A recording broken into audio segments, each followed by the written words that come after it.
Buenas tardes, bienvenidos a esta presentación del libro. Y bueno, para mí es un placer estar aquí en esta mesa, también dentro de las actividades de coordinación cultural del vicedecanato.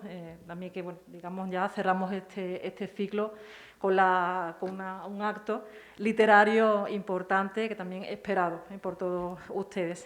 Tenemos aquí al escritor José Manuel Gómez Fernández, autor del libro que vamos a presentar esta tarde, El Jardín del Ánima. Bueno, él ya tiene una trayectoria muy importante y no hace falta prácticamente presentarlo porque ya también todos ustedes lo conocen, pero me gustaría también hacer una breve semblanza. José Manuel Gómez es natural de Minas de Río Tinto y es el mayor de 4 hermanos. Y desde muy joven, pues como él también me ha transmitido en varias ocasiones, sintió, ¿no?, una pasión por los libros muy intensa, reflejada en todas las lecturas que fue haciendo y en una temprana vocación de escritor que se ha reflejado también en su trayectoria. De hecho, ya a los 18 años se marchó también a Sevilla para estudiar la recién creada en ese momento Facultad de Periodismo, pero en el curso siguiente se dio cuenta también, ¿no?, de que necesitaba estudiar Filología Hispánica y cambió sus estudios para hacer esa licenciatura. Luego también se ha convertido en funcionario docente de la especialidad de Lengua Castellana y Literatura, ha ido ocupando distintas plazas también en institutos de enseñanza secundaria. Actualmente está su plaza en el Instituto de Enseñanza Secundaria María Galeana de Montequinto, en Dos Hermanas, Sevilla. Como escritor, como saben también, ha publicado ya hasta la fecha 4 libros. La primera, la novela corta, En busca de la flor de la siempre viva, con la editorial La Isla de Siltolá, en la colección Levante, en 2011. Luego también la recopilación de cuentos titulada El profesor y otros cuentos sevillanos, en la editorial Vitela, en Sevilla, 2012. También una novela muy interesante, metaliteraria, El pozo de Río Tinto, en la editorial Onuba, de 2019, también muy interesante por el proceso de escritura que va hablando y también como una historia muy íntima, muy personal, ¿no?, con distintas también, ¿no?, realidades y vivencias por todos, ¿no?, los acontecimientos allí vividos. Y actualmente, pues la última que les presentamos esta tarde, del Jardín del Ánima. Igualmente también es fundador de la tertulia literaria Los Mercuriales, y de la que les recomiendo que visiten su blog también, en Blogspot. Igualmente muy interesante aquellas reflexiones y todo aquel proceso de escritura y todo lo que sería el ambiente literario. Y bueno, también, ¿no?, si no tenía ya una trayectoria tan consolidada, ¿no?, y intensa, pues también ha publicado distintos ensayos, textos teatrales, poesías y textos misceláneos no editados algunos, donde pueden consultarlos en el blog que les remito. Y bueno, para mí también ha sido un detalle muy particular, muy bonito, las ilustraciones que presenta la novela, que han sido ilustradas por su propia hija, Eva Gómez Reyes, que también la tenemos presente y que, bueno, creo que también aportan, si ya el libro tiene una valía muy interesante, pues le aporta esa belleza también estética que creo que merece muchísimo la pena. Y nos acompañará también en la mesa Manuel Ortega, el editor del libro, y les cedo la palabra ya a ellos. Les damos la bienvenida y muchas gracias por estar aquí en este acto con nosotros. Gracias. Gracias. ¿Me la puedo quitar? Sí. Sí. Bueno, buenas tardes. Editorial Onuba nació a continuación del Premio Onuba de novela, un premio ideado para tender una mano al escritor que se ha vuelto invisible para el resto de editoriales. La primera edición del Premio Onuba fue en el año 2005 y su ganador fue Rafael Rodríguez Costa con su novela El niño que quiso llamarse Paul Newman. En aquella ocasión optaron al premio 44 originales y desde entonces hasta la 17ª edición se han presentado más de 2.000 originales. José Ángel Ordí Llaneza, asturiano, ganó la segunda edición con su novela Buenas noches, Laura. 20 años antes ganó otro premio, pero desde entonces no había publicado nada. Después de ganar el premio Onuba, ha publicado sin parar y también ha ganado otros premios. En 2008 ganó el premio Onuba Miguel Ángel Núñez Beltrán con su novela El magistral hereje. El pasado miércoles estuvimos aquí en el Ateneo presentándole la tercera novela que le hemos publicado. En 2010 ganó Pilar Zapata, convirtiéndose en la primera mujer en alzarse con el galardón del premio Onuba por su novela La Zumbre. Toda la verdad sobre Patricio Cervilla fue la novela ganadora en 2011 de Manuel Fernando Esteves Oidre, autor siempre comprometido con la promoción de su obra. En 2017 le publicamos Las cenizas del Danubio. Daniel Ruiz García ganó el premio Onuba 2012 con su novela Tan lejos de Cristo. Leoncio López Álvarez ganó en 2013 con su novela El ladrón de nubes, una historia apasionante de un escritor fascinante. También le hemos publicado una segunda y una tercera novela, La tabla de Prim y Muerto dos veces. En 2015 ganan el premio NUVA Pilar Gutiérrez Garzón y Federico Gómez de la Hera con su novela El sabor de la cereza. En 2017 ganó el premio NUVA Antonio Garrido Carrión con su novela El organista de los Jerónimos. Bueno, ha sido un ligero repaso lo más destacado de la historia del premio NUVA, donde no puedo olvidar a la ganadora del año 2018, Emi Luna, con su novela El viajante. En la 15ª edición optaron al premio 210 originales, de los que 6 fueron seleccionados como finalistas. En esta ocasión se alzó con el premio el onubense Manuel Muñoz con su novela Plaza Niña. Todos los originales que hemos recibido en estos últimos 16 años han sido tratados con el respeto que merece aquel que escribe, y aun si ganan el premio, hemos publicado aquellos originales que bajo nuestro criterio reúnen los méritos necesarios. El premio NUVA es un concurso de novela humilde, pero no mira para otro lado a la hora de publicar. Es lamentable cómo en premios importantes de este país no se publica más al ganador, cuando el resto de novelas finalistas reúnen quizá más mérito que el premiado. Desde aquí hago un llamamiento para que se corra la voz. Hay una editorial que apuesta de verdad por los jóvenes talentos. Hay una editorial que, aun en los tiempos complicados que nos ha tocado vivir, sigue apostando por la cultura, por la divulgación de la obra de los jóvenes talentos. Hay una editorial que invita a los jóvenes talentos a que sigan apostando por el premio NUVA. Creo humildemente que merece la pena.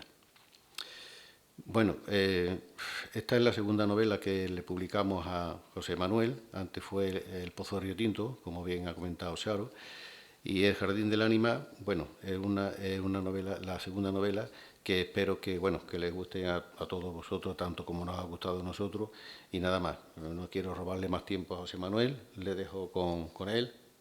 Muchas gracias, buenas tardes.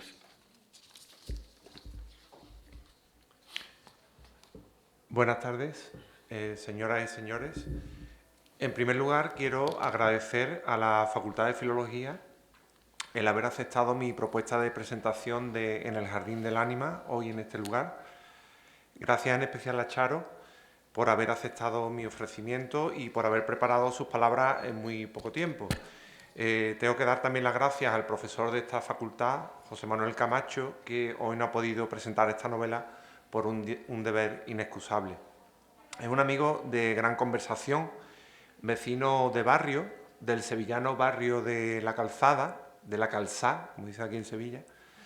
A veces coincidimos en la cola del supermercado y para mí es un placer oírle hablar de escritores como Mariana Enríquez, Roberto Bolaño o Edmundo Paz Soldán, movido por ese entusiasmo suyo tan característico, con una barra de pan bajo el brazo. Pan y libros, libros y pan. ¿Acaso no es la misma cosa? Quiero agradecer, por supuesto, también a Manuel Ortega, responsable de la editorial ONUVA, su ofrecimiento a publicar el año pasado esta novela, en la que he intentado ofrecer a los lectores una imagen idílica de mi mundo interior. A todos ustedes, señoras y señores, muchas gracias por el esfuerzo de haber acudido a este acto. Escribió Luis Cernuda en Ognos, uno de los libros que mejor han retratado la Sevilla interior, que hay destinos humanos ligados con un lugar o con un paisaje. Pues bien, para mí uno de esos paisajes del alma es este viejo edificio universitario. En sus patios, en sus pasillos, que hace tiempo que no atravieso, creo encontrar aún la más pura esencia de mi alma juvenil, aquellos sueños de futuro del joven universitario que no he dejado nunca de ser. De aquella época conservo grandes amigos con los que compartí momentos inolvidables entre estos viejos muros. Alguno de ellos está aquí en este momento. Gracias, Anabel, por acudir. Algún día quizás me decida a escribir esos recuerdos. Bueno, lo tengo apuntado ahí como lista de deseos. También un nostálgico Cernuda describió un patio silencioso, imitación del silencio del alma, patio de la vieja universidad de la calle La Araña, recordado por él desde el exilio, en ese mismo libro de 1942, Pognos, concretamente en el poema en prosa titulado El destino. Dice así, Cernuda: había en el viejo edificio de la universidad, pasado el patio grande, otro más pequeño, tras de cuyos arcos, entre las adelfas y limoneros, susurraba una fuente. El loco bullicio del patio principal, solo con subir unos escalones y atravesar una galería, se trocaba allá en silencio y quietud. Fin de la cita de Cernuda. El aula magna. No se crean que no me infunde respeto hablar aquí. Son muchos los recuerdos que tengo de este lugar, pero sobre todos ellos se impone el del poeta José Hierro, que participó aquí en un ciclo de poesía española contemporánea organizado por el también llorado Rafael de Cózar, al que asistí un año antes de empezar mi carrera de filología, cuando yo aún andaba tonteando con los estudios de periodismo. Al acabar su intervención en la entrada del aula, espacio más modesto, propicio para la conversación cara a cara, Hierro firmó el programa de mano del recital, una antología de sus poemas creada ex profeso por el aula de literatura de la facultad. Eran dedicatorias que él adornaba con aquellos dibujos suyos tan particulares, rostros abocetados que eran una entrega generosa, un momento de arte sin tiempo dedicado a cada uno de los amantes de su poesía. Rafael de Cózar, José Hierro, en fin, intentaré no dejarme dominar por las trampas de la nostalgia. Hace tiempo que, en materia de libros, vengo observando en mí una mutación que percibo cada vez con mayor intensidad. Cuando empecé hace 10 años a publicar, me gustaba mucho más escribir el libro que presentarlo. Ahora, sin embargo, me gusta más presentarlo que escribirlo. ¿Por qué será eso? ¿O por qué será eso así? Probablemente porque escribir es la manera de conversar interrumpidamente con uno mismo. El problema es que uno mismo le termine resultando aburrido a uno mismo, y esto empieza a pasar con los años. Escribir, en el fondo, es orbitar una y otra vez sobre las mismas obsesiones, sobre los mismos fantasmas. Siendo esto así, entonces son mejores las presentaciones, no importa de qué. El caso es conversar de verdad, aunque solo sea con la mirada por encima de estas telas que ocultan la mitad de nuestros rostros. Decía Carmen Martín Gaite que si todos pudiésemos hablar sin ser interrumpidos, no habría entonces escritores en el mundo. Por otra parte, los caminos de la escritura son inescrutables, como los del Señor. La historia de este libro que hoy presentamos es un vivo ejemplo de ello. Yo en principio no quería escribir un libro. Estaba por entonces siendo ya precoz, sin que aún me diera cuenta de ello, en mi deseo de no escribir. A comienzos del verano de 2014 tenía yo en mente una idea de escritura que me venía rondando, la plasmación de un jardín paradisíaco, pero lo cierto es que me dediqué a ello sin mucho entusiasmo. Terminé escribiendo el texto, aunque el cansancio acumulado del final de curso no me permitió dedicarle toda la atención necesaria. Y lo publiqué con el título El jardín del ánima, sin la preposición en un blog que en aquella época me empeñaba en mantener. Era solo eso, la descripción sublimada de un jardín ideal, un lugar ameno, interior, en el que el alma pudiese vivir plenamente. Pasó el tiempo. Se sucedieron varios cursos académicos, me trasladé a otro instituto, seguí escribiendo en el blog, hasta que llegó un momento en que decidí ir abandonándolo, pues terminé dándome cuenta de que la única época del año en que podía dedicarme a tomar la pluma era el verano. Gané en extensión, pero quizás perdí en brevedad e intensidad. Ya sabemos que no se puede tener todo. Dejé a un lado las entradas de blog en beneficio de cuadernos de verano rellenos de páginas manuscritas.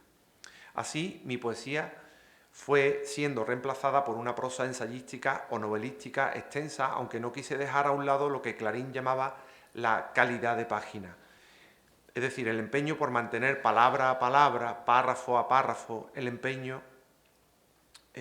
lo que yo consideraba debía ser un alto o al menos digno nivel de elocución. Sí, ya sé que todo esto eran nada más que pretensiones mías, topaná, como dijo aquel torero cuando sufrió una terrible corna. Y es que desde luego los escritores, estoy convencido de ello, no estamos muchas veces en el mundo, pues sostenemos otra vida paralela en la imaginación. En la época a la que estoy refiriéndome me atraía ya mucho el mundo de la meditación. Me daba cuenta, y si uno advierte estas cosas es porque inevitablemente tiene ya una edad provecta, es decir, que peina canas, Me daba cuenta, decía, de que tenemos la obligación de cuidar nuestra alma, nuestra ánima. Dice Azorín en su libro El escritor, libro igual que Ognos de Cernuda, publicado también en 1942, lo siguiente: el deseo de meditar, la complacencia en el meditar, van ganándome a mí por grados. Conforme avanzo en la vida, leo menos y medito más. En realidad, el fruto de la lectura no es menor ahora, cuando leo menos libros, que antes. Leía antes más libros, leía sin cesar libros y libros, y de todos ellos solo quedaba en mí una porción pequeña, acaso lo esencial. Lo esencial de entonces ha variado tal vez ahora para mí. Los pocos libros que ahora leo los aprecio en todos sus matices y encuentro en ellos accidentes y circunstancias en que antes no reparaba. Todo ello, naturalmente, es resultado de la meditación. Fin de la cita de Azorín. Llega un momento en que te das cuenta de que se nos va la vida en formalismo, en cuestiones de criterio, de procedimiento, de metodología, de instrumentación, de protocolo, y no le damos la suficiente relevancia a lo realmente importante, las 3 A's, el arte, el amor, la amistad, o las 3 B's, la belleza, el bar y el Betis. Mientras presentaba en 2019 hasta en 5 lugares distintos, algo inaudito para mí hasta entonces, un libro mío, El Pozo de Río Tinto, publicado también por la editorial Onuba, y conocía a los descendientes de los 2 héroes españoles del incendio del Pozo Alicia, sentía que una nueva historia se obstinaba dentro de mí en salir a la luz. Quería convertir en novela el mundo que torpemente había explorado años atrás en la forma de un ensayo sobre la contemplación. Mi deseo era el de escribir una defensa de los halladores de belleza en esta época de tantas búsquedas sin fruto cierto, de los halladores de belleza y de abandono. Escribió San Juan de la Cruz al final de su altísimo poema místico Noche Oscura del Alma: quedéme y olvidéme, el rostro recliné sobre el amado, cesó todo y dejéme, dejando mi cuidado entre las azucenas olvidado. Vivimos estos tiempos con una pulsión, con una necesidad constante de entretenimiento, a cual más costoso, cuando solo hay que saber contemplar la belleza que nos espera en cualquier lugar y en cualquier ocasión. Hasta en la imagen de una bolsa de plástico que da vueltas en una esquina, movida por un poderoso viento, hipnótica secuencia de la película American Beauty. En un momento de esta novela, don Alberto, el hermano de Noa, le dice a ella lo siguiente en una carta. Está en la página 73. Querida hermana, en estas soledades he encontrado la calma que durante tanto tiempo había buscado. Me hablabas en tu última carta de tu deseo de conocimiento. Creo que en mí esa sed ya no mueve apenas mi camino interior. De hecho, se me desdibujan en la memoria los contornos de los libros que he leído, de las conversaciones que tuve en el jardín del ánima, de los cuadros que contemplé, de las músicas que he oído a lo largo de mi vida. Estoy dedicado más a la contemplación que al conocimiento. El deseo de conocimiento, como tú dices, es una sed insaciable, un vacío insondable, pero contemplar es un acto de plenitud en sí mismo. A veces intento observarme desde arriba, como cuando vemos los afanes de las hormigas en sus hileras de búsqueda de alimento. Siento entonces que Dios me mira desde su puesto, ajeno a mis contemplaciones, a mi asombro del mundo, a mi boca abierta en la que no dejan de entrar las moscas. Cada instante es hermoso, Noa. Aquí, en estas soledades de la sierra, encuentro que existe un orden natural e incluso otro sobrenatural, y que por culpa de la ansiedad con que andamos por la vida, en muchas ocasiones no nos detenemos simplemente a mirar la belleza que nos rodea. Cuando tu hija sea mayor y le hables del loco de su tío el ermitaño, dile que a pesar de mi afán irracional de soledad, descubrí que cada instante es hermoso y que por ello no hay que apresurarse por pasar al siguiente. La prisa nos lleva por malos caminos. Fin de la cita. Es curioso que uno tenga que seguir escribiendo un cuaderno de verano tras otro como un mal estudiante que ha hecho un curso desastroso para descubrir una y otra vez realidades fundamentales que siempre son las mismas. Pero no es lo que hacemos una y otra vez en nuestras reuniones con familiares y amigos, en nuestras visitas al cine o al teatro, en nuestras sumersiones en libros de los que no recordaremos luego más que un par de párrafos alumbrantes. Se nos olvida en nuestras búsquedas que muchas veces hallamos verdaderas joyas a cada instante, aunque no sea lo que queríamos encontrar, y precisamente por ello, porque no estamos atentos al instante, se nos va la vida en formalismo o, como dice José Mota, modelo de inspiración para mí, en tontas. Jean Cocteau escribió una maravillosa frase: encuentra primero, busca después. Vuelvo a En el jardín del ánima, página 94, segundo párrafo. En los libros místicos, don Alberto había escrito sobre el inestable equilibrio de cuerpo y alma que hay siempre en la persona. Describía los procesos de desánimo como una peligrosa inclinación de la balanza hacia el lado de la angustia, oculta semilla del ser que solo encuentra su contrapeso cuando nos entregamos moderadamente, sin alaracas, a la alegría y a la confianza. Fin de la cita. Podía haber añadido una palabra que me encanta escribir, que es entusiasmo, la cual procede, como tantas, del griego a través del latín y significa literalmente inspiración o posesión divina.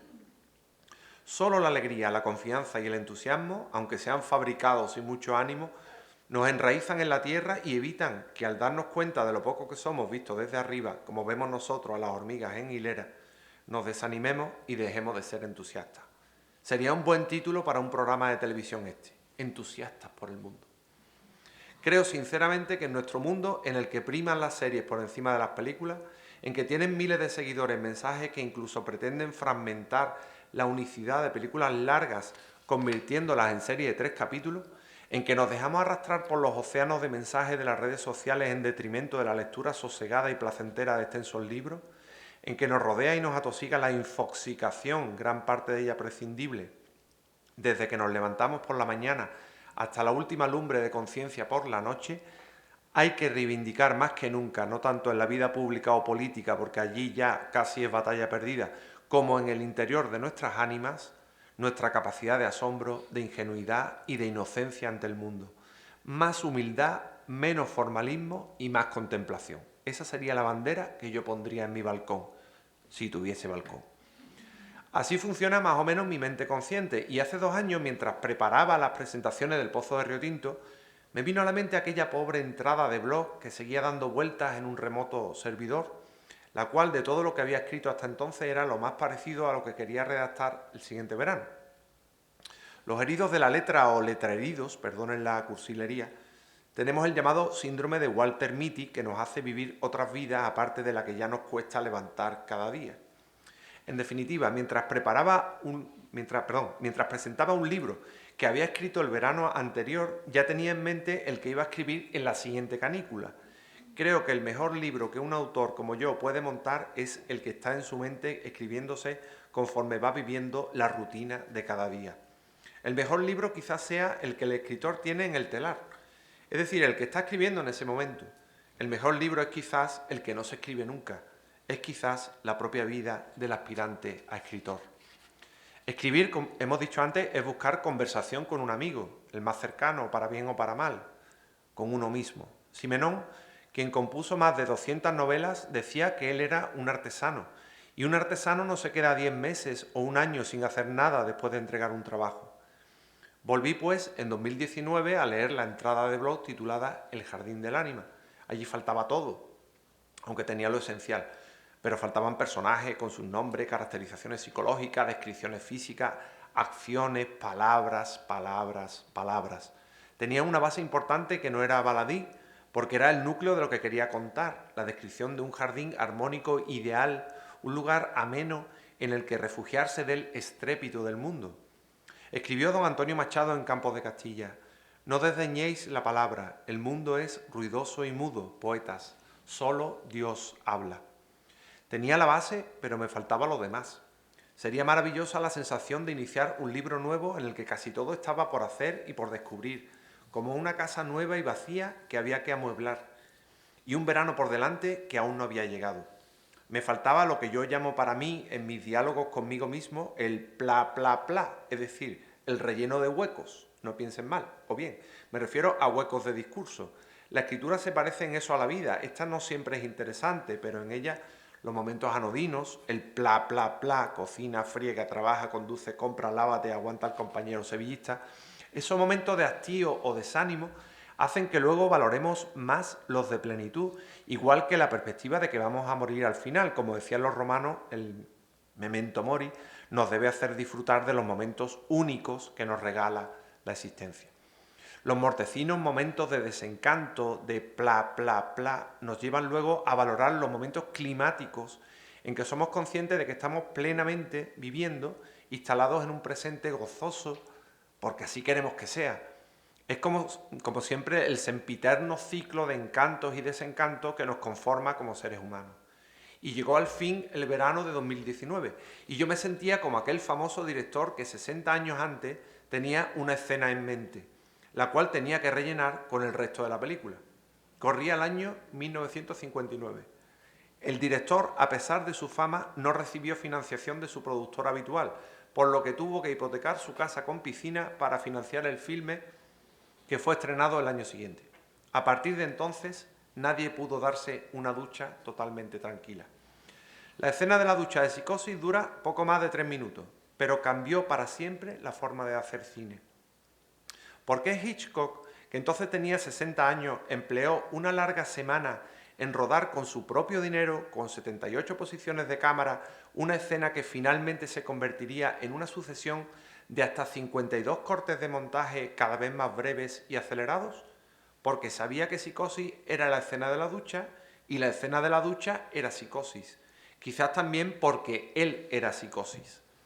Toda una vida dedicada al cine compendiada en una escena maestra de solo 3 minutos que hay que incluir necesariamente en todas las antologías de momentos cumbre del séptimo arte. El resto de la película es pla, pla, pla, pero ya a los 40 minutos lo había dicho todo. A los 40 minutos del arranque ya se había cargado a la protagonista. A tanto llegó el secretismo en torno a la historia que el director acordó con los dueños de los cines el prohibir a los espectadores entrar tarde en las proyecciones para evitar que se sintiesen engañados por no ver a Janet Leigh antes de que se duchase por última vez. Hitchcock no solo mataba de mentira a Janet en esa semana de rodaje, mataba artísticamente, como si fuese una película o escena de autor, también sus propias obsesiones, los pájaros, la madre o las mujeres rubias. Por cierto, hay una magnífica película titulada Hitchcock que cuenta todo esto, el cine dentro del cine. Pero pensarán ustedes de mí, ¿por qué este aspirante a escritor que nos estaba hablando plácidamente de jardines encantadores y paradisíacos de pronto nos habla de una terrible escena de asesinato en blanco y negro de una mujer rubia en una ducha? No lo sé. El caso es que me gusta hablar de cine y también de las duchas. No, en serio. Hay una conexión entre lo que significó para Hitchcock la escena de la ducha y lo que significa para mí el segundo capítulo de este libro, titulado Donde se describe el sitio del ánima, lugar deleitoso para los sentidos, páginas de la 19 a la 23. Esa conexión es la consideración del arte como una búsqueda de armonía interior, como un intento baldío de destrucción de los demonios interiores, como un bálsamo de Fierabras que intenta apaciguar nuestras heridas, nuestras obsesiones, nuestros pensamientos, agitados continuamente por un mar de estímulos que nos producen ansiedad, hastío, desgana y empacho. Terminé este libro en el Jardín del Ánima a finales del verano de 2019. En septiembre se lo mandé por correo a Manuel y tuvo a bien editarlo. Me mandó hasta 3 veces las pruebas de imprenta, galeradas, se llamaban en época de Cervantes, para que las revisase. El libro estaba a punto de salir de la imprenta y buscamos lugares y fechas para presentarlo.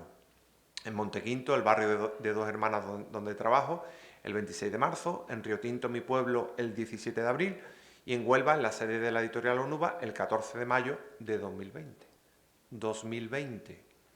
Aquel año en que nuestros relojes se pararon. No sabíamos entonces que se nos venía encima ya la primera ola de la pandemia del coronavirus, por lo que tuvimos que ir anulando una tras otra esas 3 presentaciones de 2020 en espera de mejor ocasión. Entre la segunda y la tercera ola de contagio pudimos presentar el libro en Montequinto, pero tuvimos que anular las otras 2. Las limitaciones de aforo, el miedo al contagio, todo se nos volvía en contra.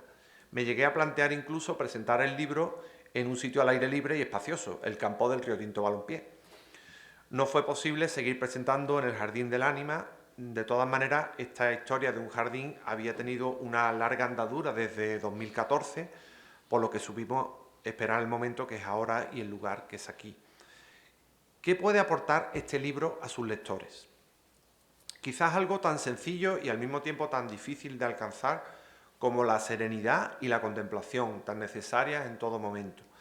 Esta es una historia de búsquedas, y los tesoros más fructíferos y duraderos son los que hallamos en nuestro pozo interior, en el hondón de nuestra alma a lo largo de nuestro viaje por esta vida maravillosa. Y sin duda, de entre esas perlas destacan especialmente nuestras lecturas literarias.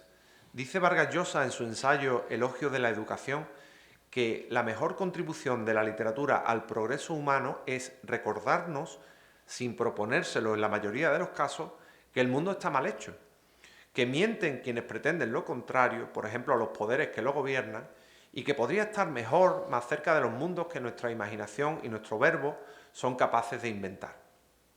Fin de la cita de Vargas Llosa. Es cierto, el mundo está mal hecho. Lo sabemos porque el arte nos recuerda que existen asesinos que nos pueden matar mientras nos duchamos e impedir que podamos vivir plenamente en nuestros respectivos jardines del ánima.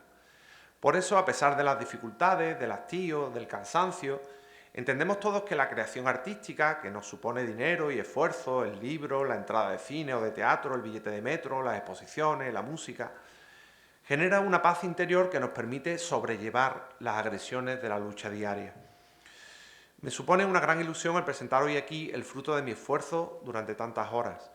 Escribir para mí, aunque sea mentalmente, inspirado por algún libro, alguna película o por la misma experiencia de la vida, es una forma de sobreponerme a los agobios de cada jornada, pues cualquier proyecto artístico me permite sobrevolar, como por encima de las nubes, mi a veces inestable búsqueda de serenidad.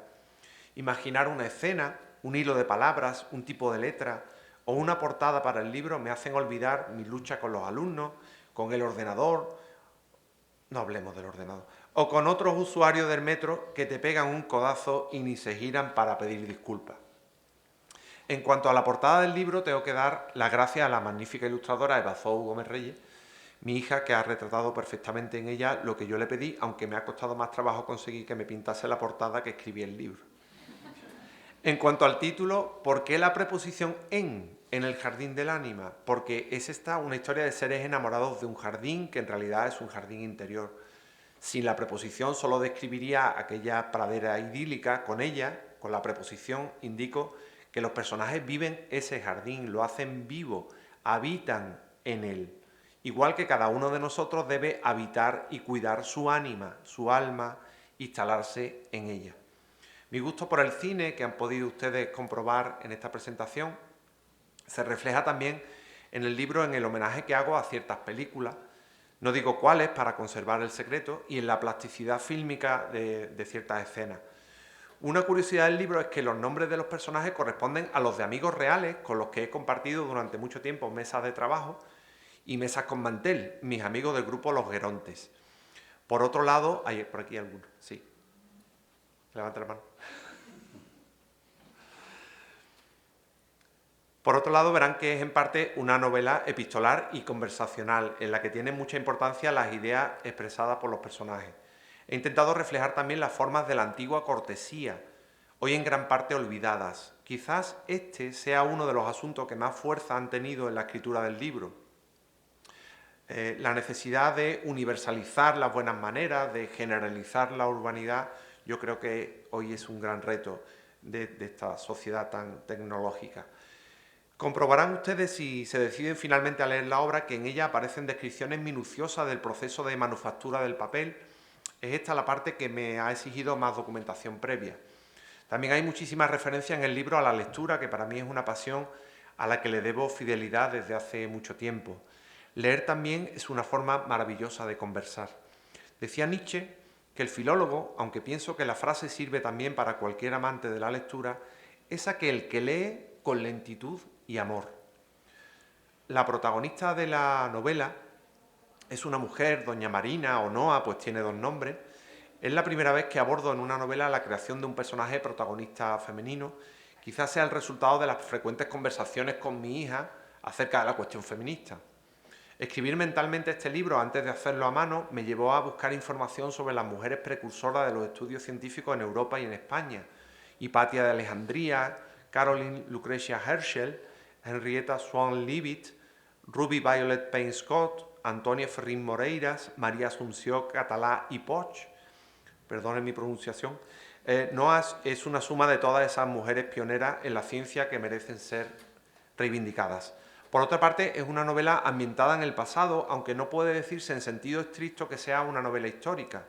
No obstante, he pretendido que esté enraizada de alguna manera en el presente. Termino ya, no los quiero cansar.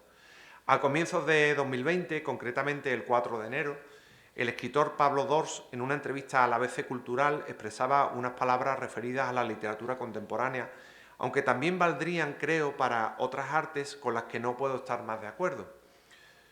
Dice Pablo Dors lo siguiente: el problema de la literatura, sobre todo contemporánea, es que se ha enamorado de la sombra. Nos hemos enganchado en la oscuridad. Quiero decir que no existe una narrativa de la luz. Fin de la cita de Pablo Dors. Hemos perdido nuestra capacidad de asombro con tanto cacharro tecnológico. Ya ni nos asomamos a la ventana para ver qué tiempo hace, pues preferimos que nos lo diga un aparato. Narrativa de la luz, literatura de la luz, eso es lo que pretendo que sea este libro. Quizás lo sea, quizás escriba para liberarme del miedo a mis sombras, no para destruirlas porque es imposible, pero sí para verlas a distancia, como quien observa el interior de una pecera. Para mí la escritura en ese sentido es una especie de contemplación a la que invito al lector. No sé si lo he conseguido, ustedes los lectores habrán de comprobarlo. En próximas presentaciones espero me van ustedes contando. Definitiva e inevitablemente atrapado a estas alturas por las trampas de la nostalgia, termino con un poema de José Hierro. Este texto estaba impreso en el programa del recital de aquella lejana tarde ya mencionada, el cual aún conservo, aunque sin la dedicatoria de él no fui capaz de pedírsela. Luz de tarde. Me da pena pensar que algún día querré ver de nuevo este espacio, tornar a este instante. Me da pena soñarme rompiendo mis alas contra muros que se alzan e impiden que pueda volver a encontrarme.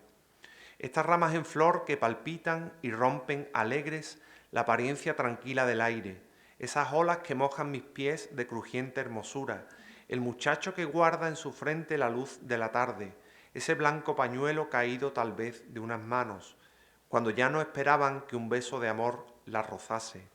Me da pena mirar estas cosas, querer estas cosas, guardar estas cosas. Me da pena soñarme volviendo a buscarlas, volviendo a buscarme, poblando otra tarde como esta de ramas que guarde en mi alma, aprendiendo en mí mismo que un sueño no puede volver otra vez a soñarse. Muchas gracias a todos por venir.